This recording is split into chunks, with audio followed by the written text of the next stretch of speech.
Good afternoon. How can I help you? Good afternoon.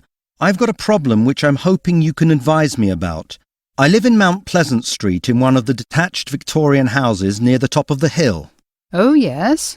It's got a large garden, and at the bottom of the garden there's a shed. It's a large shed. We didn't build it. It was there when we bought the house. Anyway, our son is now 20 and still lives at home. He's got his own bedroom, but he would like a little more freedom. To be honest, so would we, but we don't want him to live too far away. I see.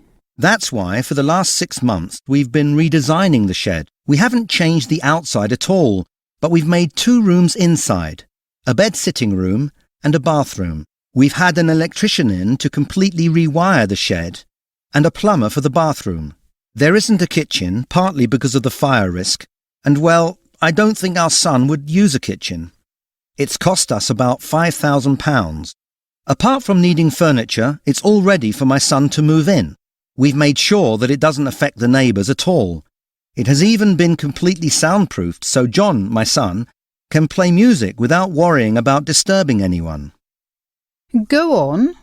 Well, I've received a letter from the local council. I don't know how they heard about the shed. Probably a neighbour with nothing better to do than poke their nose into other people's business. The council have told us to halt all work on the shed until I have applied for planning permission and had it approved. I understand. Can they really stop me? I know about planning permission. We had to get permission for a balcony. I understood that. I had no complaints about that. But this shed is different, isn't it? Well, planning law does state that you need permission to build a new structure, to add an element to an existing structure, like your balcony, or to change the use of land or buildings.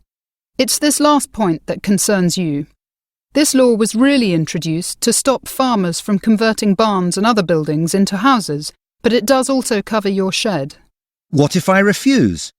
What if I continue the work or let my son live there now? Then the council can force you to either return the shed to its original state or, more likely, ask you to pull it down completely.